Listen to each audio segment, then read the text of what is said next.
second question, which is, what is creativity? I don't know. I'm not going to give you a definition.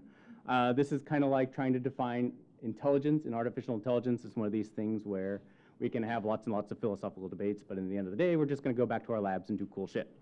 But I do want to say that there are a few things that have been going around in my head when it comes to this notion of what creativity is, and I'd just like to share some of those things with you. First of all is learning, and not just machine learning, but human learning. So there's creativity, and then there's also the act of creation, and the act of creation is going to involve people learning how to create skill. These things are all going to be mixed up within each other. There's my belief that creativity and creation is an intentional act, meaning it's not just something that happens, but it's something we actually sit down and think really hard about, make plans, make goals, revise our goals, so on and so forth. Expectation seems to be an important part of it, particularly audience expectation. Knowing who is going to be perceiving your artwork should be an important factor in the creation of artwork. And of course, novelty, which is something that has to go on. You just have to say novelty. I'm not going to talk about novelty, but let me talk a little bit about some of these other things and where my mind is about what these things are and why they're important. And I do want to start with learning, because this is a machine learning workshop, and I do want to kind of make the case for why computational creativity is a really good fit for machine learning. But first, I want to talk about humans.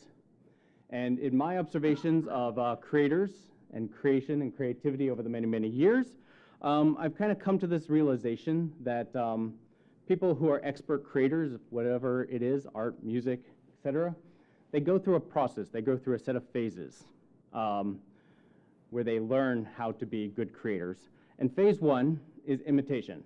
We learn by looking at other creators and then trying to do what they did. Hey, that's cool, I want to do that too. Eventually, imitation plus exploration to say, all right, well, I've gotten really good at imitation, now I want to discover my own style. I want to bring my own flair into it and kind of move away from the things that people have done before and kind of start to experiment, right? And then phase three is intentional deviation from expectations. What I mean by that is let's try breaking genders. Let's try breaking the conventions that might exist around a particular type of art or a particular style. So think of Picasso when he went from basically Impressionism to inventing a new art form. Not necessarily everyone gets through all these phases, right? But we can see this progression in expertise that goes along. And I think this is really kind of an interesting parallel to what's going on in machine learning, because nowadays we have a lot of people who are looking at machine learning to create things, whether it's art or music, largely in an imitation sort of thing. We build some sort of deep neural network. Maybe it's a generative adversarial network. We measure our loss as some sort of delta from a whole bunch of exemplars that we've given it before, and we can create cool things that look a lot like the things we've given it. So it's all about imitating the past.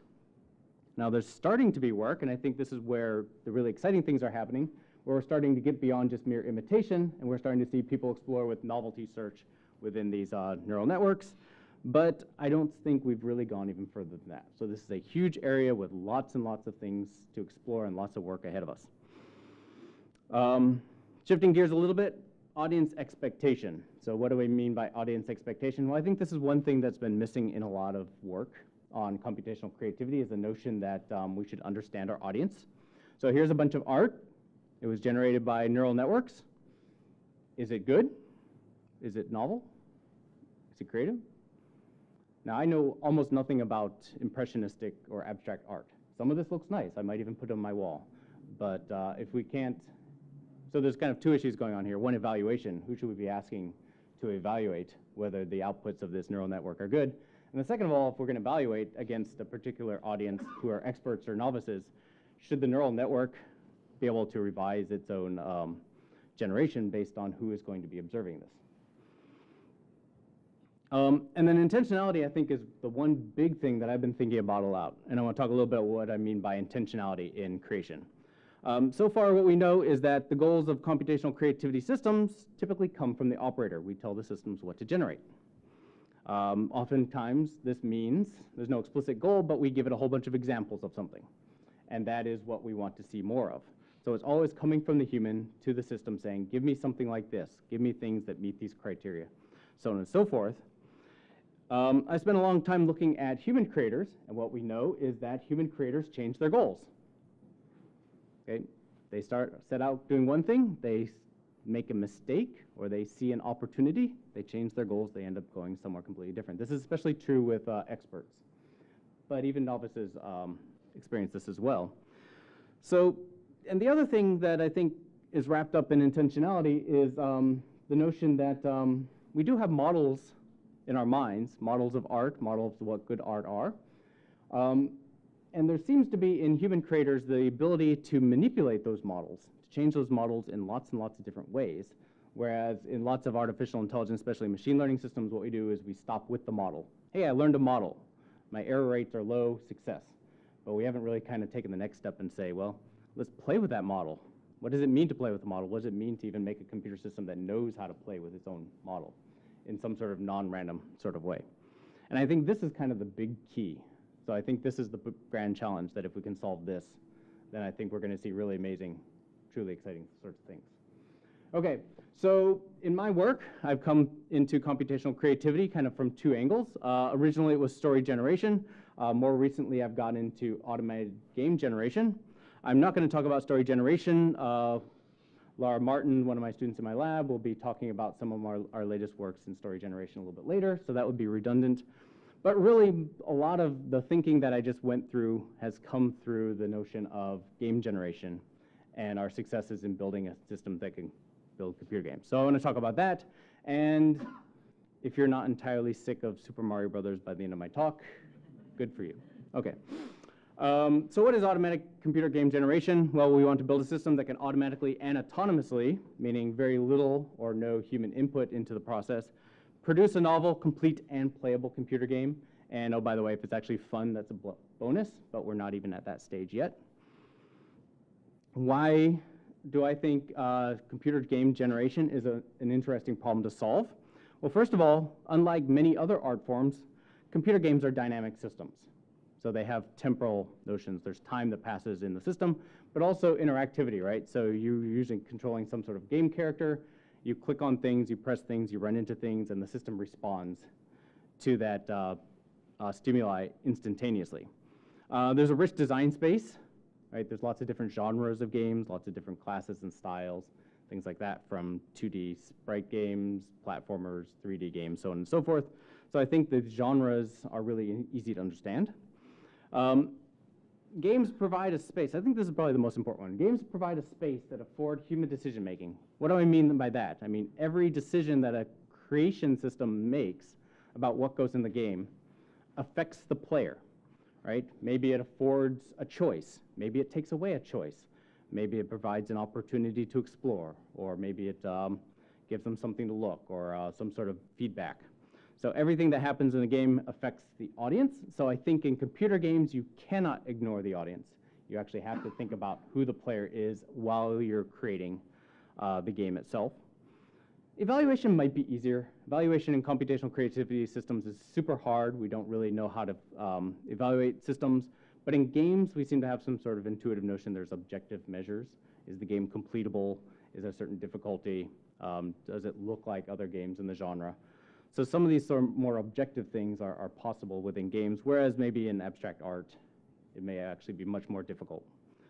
And there's all sort of layers of complexity, from the mechanics of how the game works to the content, the levels, storytelling, so on and so forth. Very rich, many, many facets to work on within game generation. Now, when most people think about game generation, they immediately go to procedural content generation. We see a lot of that nowadays. It's becoming kind of vogue in the computer game generation, or the computer game communities. So, for example, level generation, map generation, world generation.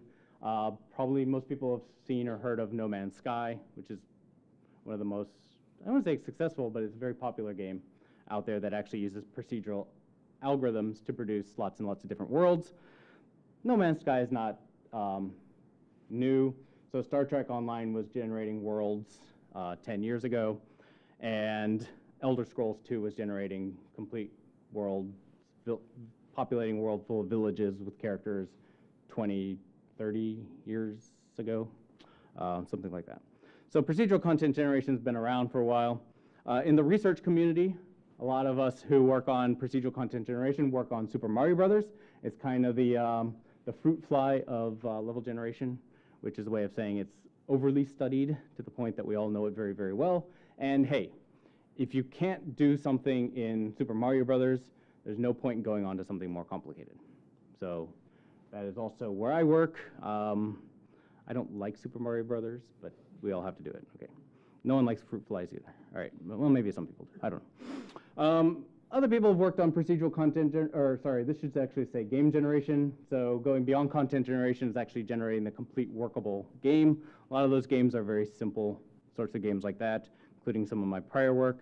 I'm going to generate fully workable games soon. Not there yet. But some of the goals of my research in terms of game generation has been to learn a generative model for what a good level is and what good mechanics are. Mechanics are the rules of the game, like jumping, right? So in procedural content generation, we can take jumping for granted. I'll say, all right, in Mario, we have an engine that tells us how you jump, what your parabolic arc is. In game generation, you don't necessarily even know if jumping is a thing. You actually have to invent jump if you want jump. So how do we learn what a good mechanic is in a particular game, in addition to good levels? I'm going to focus on some of the work that we've done there in learning generative models of levels and a little bit about mechanics. I'd like to actually go beyond just learning good models. So modeling is imitation, right? So we can imitate Super Mario Brothers levels. Can we go beyond and build levels that have never been seen before? So this is an output from one of my systems I'll talk about a little bit later, of an underwater dungeon. So there are no underwater dungeons anywhere in Super Mario Brothers. Can we make something that we've never seen an example of and hope that it's good? And then even going further than that, let's start blending games together and make completely new games that have never been seen before. So what does it mean to say make a game that is partly Mario Brothers, partly Metroid? And would that be a completely novel game? Would it be fun? Would it be enjoyable? Can we actually build a game that actually works and doesn't fall flat on its face? Let me start with learning a model of level design in Super Mario Brothers. What we do in my work, my goal here is not to talk about my work in a lot of detail. I'm just going to kind of give you a rough overline and then tie this back to some of the themes I introduced at the beginning of my talk. But to set the stage here, what we're doing is we collect a whole bunch of video of people playing Super Mario Brothers. We learn through simple machine vision approaches. There's a notion of what we call chunks. So patterns of level on kind of a screen-by-screen sort of basis that happen over and over again. We do a whole bunch of clustering on those chunks, and we learn a probabilistic graphical model. So a probabilistic graphical model is basically a Bayesian-like approach to machine learning. The idea is that you have a number of variables. The values of certain variables change or impact the distribution of values of other variables. So in our work, we have a probabilistic graphical model that learns that there are such a thing called chunks of level. Those chunks, there are many different types of chunks that we learn through the clustering process. Whatever chunk you're in changes the distribution of sprites that you're going to see. And when you see certain sprites, that will change the geometric relationships within there. So this is basically, so two things to say about probabilistic graphical models. First of all, they work really, really well when you have some intuitions about the structure of your data. So in other words, we know what sprite-based computer games look like, so we can kind of basically lay out the metastructure here.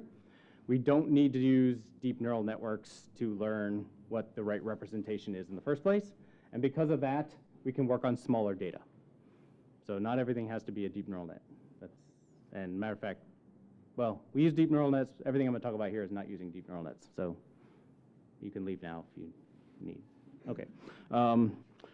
Anyways, that's all I really want to say about that. Once you have a probabilistic model, so here's a prototype of one sort of chunk of level that you might see in Super Mario Brothers. You can then sample from the probabilistic graphical model as generative to make many, many different variations of it.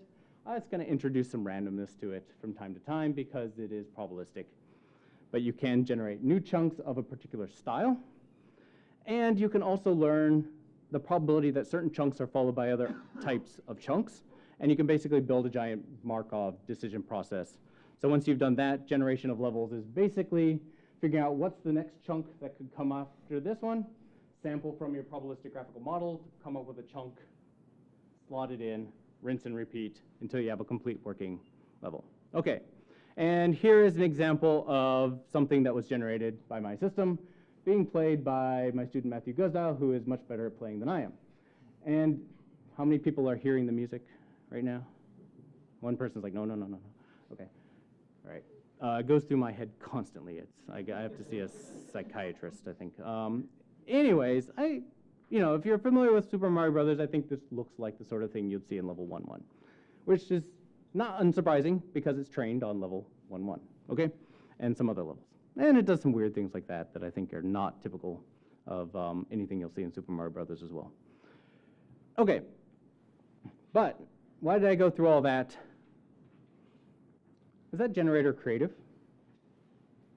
So I think you can make arguments both ways.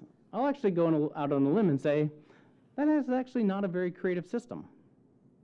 It's imitating the data it's seen. It's seen lots of video of people playing Super Mario Brothers. It's seen level 1-1 over and over and over again. And it's putting things that it thinks look like level 1-1 because that's what it knows.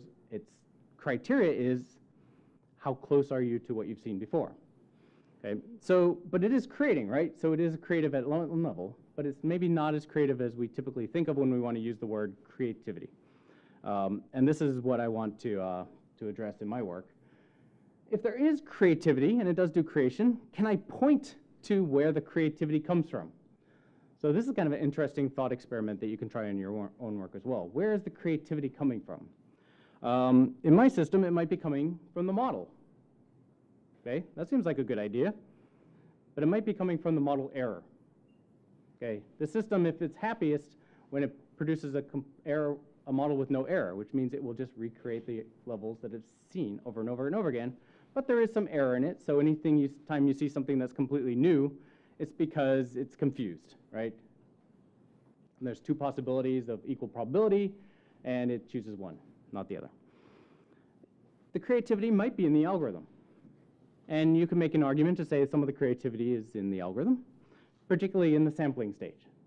Well, is flipping biased coins creativity? I mean, you can make an argument both ways. I'm not going to get into the details, but we might not be happy with these answers. And maybe I'm not happy with my own analysis of my own system. And I realize now no one will cite that paper because I just dissed it hard. So I'm sorry to my student who's not here. Okay. Oh, this is being recorded. Shit. All right. How might we do better? How might we get creativity in the algorithm in a more meaningful, better way?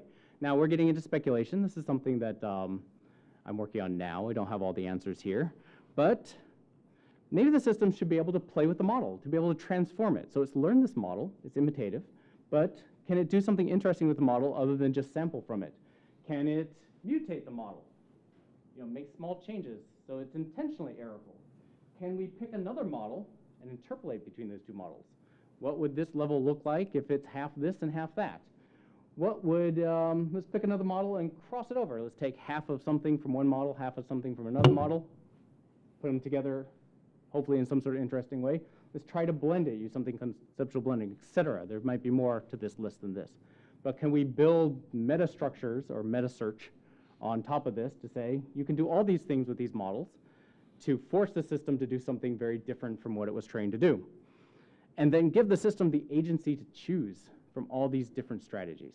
And this is, I think, gets back to this notion of intentionality here, right? Intentional manipulation of these models might be a really interesting thing to explore. So I'll talk a little bit about how I've tried the first baby steps that we've taken in this direction. We've looked at blending as one particular way of manipulating models to do something more interesting.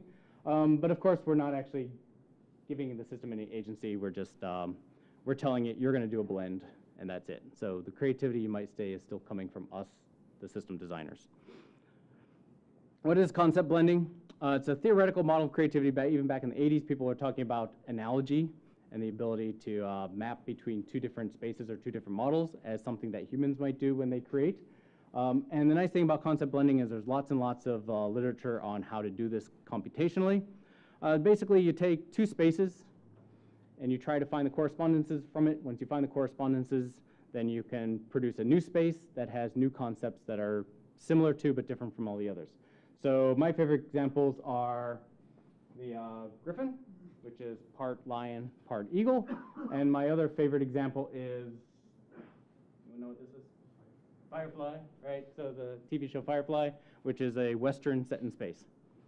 Okay, well, Star Trek is also a Western set in space, just to blow your mind out there. But anyways, so we developed some new algorithms to not blend spaces, but to blend probabilistic models between each other. So for example, an overworld and a dungeon come up with some sort of new probabilistic model that we can then sample from in a meaningful sort of way.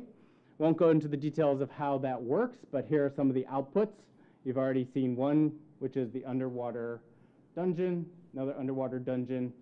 Here is above ground plus underwater, and above ground plus dungeon as well. And they look reasonable. Does it work? Can we say anything more than it looks reasonable?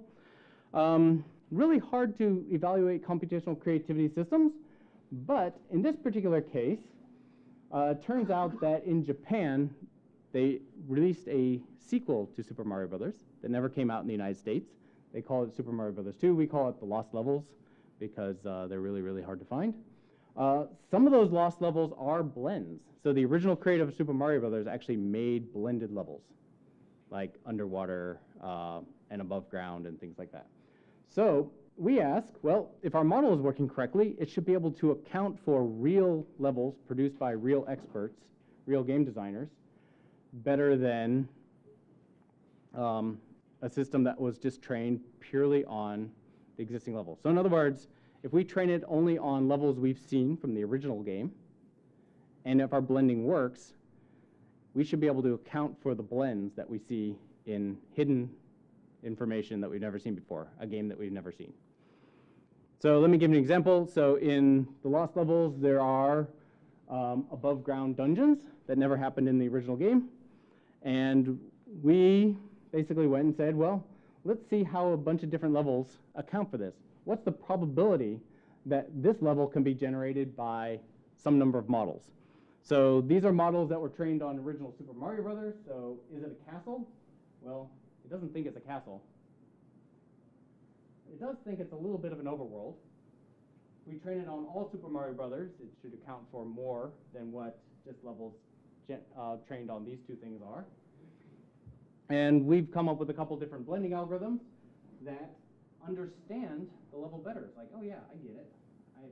I can deal with above ground dungeon stuff here better than these guys. I don't know what the absolute numbers are. It's not important, but the point is that the number goes up. This is kind of like perplexity, but if you're familiar with that notion. It's surprise. Are you surprised? You are less surprised by this new level than the other models trained on old data. And the interesting thing is all these are trained on the same data, right? Our system never saw the blended levels before. It blended themselves and said, oh yeah, hey, I did a blend and my model, my new model of blends accounts for what that other designer, human person did, okay? Underwater and overworld is another of the hidden levels. And again, same thing. You ask it, well, if I train our system on underwater, does it think this is an underwater level? No, it doesn't at all, even though Mario swims. Is it overworld? Yeah, sure. If you train it on everything, it does a little bit better. And once again, when we blend levels with our algorithm, it can account for more of what's going on in here. It understands it. It's less surprised by it. Okay. Don't want to go into too much detail. It's all in the papers. That's level generation, right? That's basically, we already know what the game is and how it plays. Can we learn how the game is actually played? What is going on inside the game engine? So we have, if you have an original game engine, that's basically code. It's C++ or assembly or something, who knows, right? Spaghetti code of some sort. But it basically encodes the rules of the game. What are the physics? What does it mean when you push the up button? Does that jump left, right, shoot fireballs, whatever it happens to be? Take a bunch of video and say, well, I can learn what that game engine is, and I know the rules are things like certain entities can change their position, move left, right, jump, so on and so forth. Things disappear or appear at certain times with regularity. Animations play at certain times. So think about this as a formal kind of first-order logic-y sort of description of what's going on in the original spaghetti code. And again, won't go into any sort of details, but we built an engine search process. It actually uses classical hypothesis search And this is the model, how our model is doing when we show it input of someone playing level 1-1. This is what it expects to see here. So it's not perfect, right? It gets confused sometimes, but more or less it knows what's going on and what to expect. It's actually better at predicting the next frame than a convolutional neural network, largely because we can operate on smaller data. And if we put this system into a deep reinforcement learning agent that can play Super Mario Brothers, it learns faster. So it's learning things that are useful. Anyways, I just wanted to point that out as something as the next step, because if you want to generate games, you can't just do level generation. You actually have to generate the mechanics as well. Now that we can learn the mechanics and we have a model of mechanics, we should be able to do that same manipulation of those models that we just did previously. So our next steps, things that I'm working on now, but I don't have results with, we'd like to generate novel games that blend the mechanics and the level models for 2 or more existing games. These are not real screenshots. My student mocked this up as inspiration, as what we'd like to see happening. And ultimately, we want to build to this notion of game design as meta-search, this idea that we can non-deterministically choose different strategies. So right now, I'm just forcing the system to do blending, and that's just one possible way of manipulating models. I'd like to build a system that can say, all right, there's lots of different things I can do with models. Like a human, let me think about different manipulations, choose those, test them out. Again, I'm not certain what the criteria are. Maybe do multiple transformations on those models to get further and further away from the things we've seen in the past, but without going into random crazy land. So there needs to be some sort of balancing mechanism as well. And again, this is, I think, where the heart of computational creativity will be in the future. I think this is what we all want to build for, this notion that the system is not just being told what to do on what data set, but actually saying, I'm going to explore, and I'm going to decide what my goals are and how to get to those goals. I want to leave you with some concluding thoughts. And some of these come from what I've talked about. And a couple things are addressing really the question of why should we care about computational creativity in the first place. So first of all, I think we do need to go beyond learning from the past. We need to go beyond imitation. We need to factor in audience expectations. So audiences come with knowledge. Can we know what that knowledge is that they're bringing with them and take that into account as we generate? You have to do this in games. Should we be doing this in art, music, poetry as well? I think so. And I have put together here one proposal for how we can drive the future of computational creativity. But I also do want to step back and say, why should we study computational creativity in the first place, besides the fact that it's a shit ton of fun? First of all, I do think that computational creativity is about building agents that respond gracefully to unanticipated situations. So when we build machine learning systems, when we build AI agents, they're going to be thrust into worlds and things are going to happen that are unexpected to them.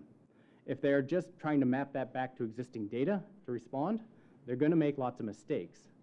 But with creativity, they might be able to say, I'm in a situation I've never seen before. Let me play with my model, see if I can actually come up with a better response than falling back on my previous beliefs. So I think this is going to ultimately make, once we generalize these concepts, right? Now we're playing with art and music and games and stories, but once we generalize these concepts, I think we will make AI agents, robots, more robust. And second of all, I think computational creativity is ultimately about helping humans solve problems, and right now it's making things.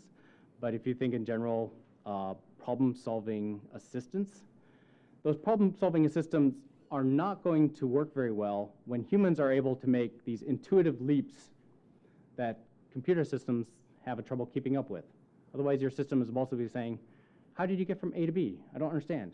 Explain to me how you got there, because I can't help you because you're all constantly leaving me in the dust. So they need to be able to make these intuitive leaps as well. They need to express creativity, not just to keep up with human problem solving, but also even be able to provide useful input into problem solving processes. So if anyone ever asked you why you need funding for computational creativity, these are your answers. And maybe some of these are future steps that we can all start to incorporate into our own research.